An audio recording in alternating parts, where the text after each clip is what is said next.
अब आप सोच के रखिए कि अगर ईरान इतना कमजोर है तो मुझे बताओ, अपनी नेवी अमेरिका ने 25%, अमेरिका ने अपनी नेवी की 25% ताकत ईरान के खिलाफ तैनात कर दी है। ईरान के बेहद करीब यूएसएस कार्ड एयरक्राफ्ट कैरियर भी पहुंच चुका है। कई साल ऐसा नहीं है, देखिए हमने बचपन से शिया सुन्नी देखा है, सीखा है। जुमे की नमाजों में अपने इमाम से शिया सुन्नी सुना है। बेहतरीन लेवल पर हम बड़े होते गए, हमारी आपस की नफरत बढ़ती गई, लेकिन हम समझ नहीं पाए कि हम बड़े हो जाएंगे और बड़े होते होते पता चलेगा कि असली दुश्मन तो कोई और है, हम तो भाई हैं। जहां आज भारी मात्रा में दुनिया, खुद अरब के देश भी अब ईरान से पंगा नहीं लेते।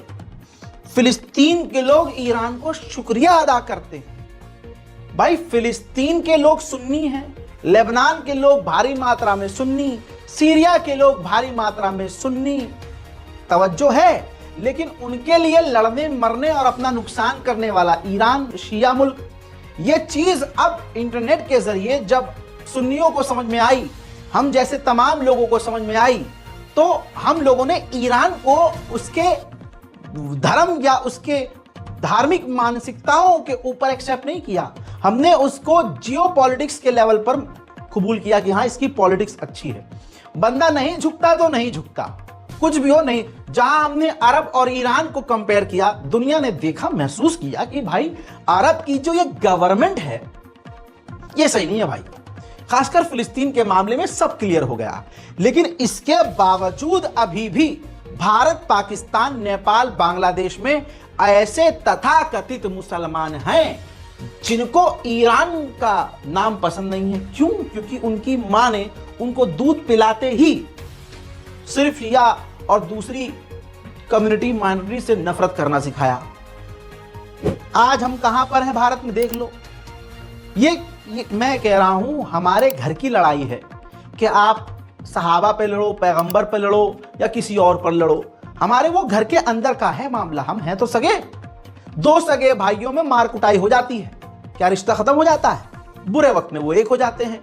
लाखों केसेस आपने खुद देखे होंगे।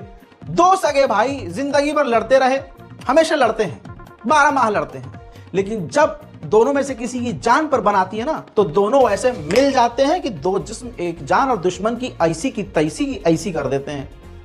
लेकिन भारत के मुसलमान ईरान का नाम सुनते नहीं। हट।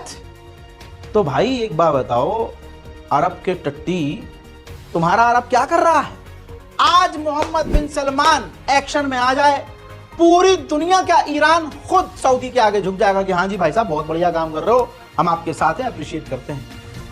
जो आज ईरान की इमेज है, लाख गुना वही काम करके सऊदी अरब की हो सकती है। तुर्की से उम्मीद थी ना दुनिया के तमाम मुसलमानों को, क्या मिला? बाबा जी का ठुल्लू। यही बात मैं सच बोल देता हूं और सच बात की लड़ाई है।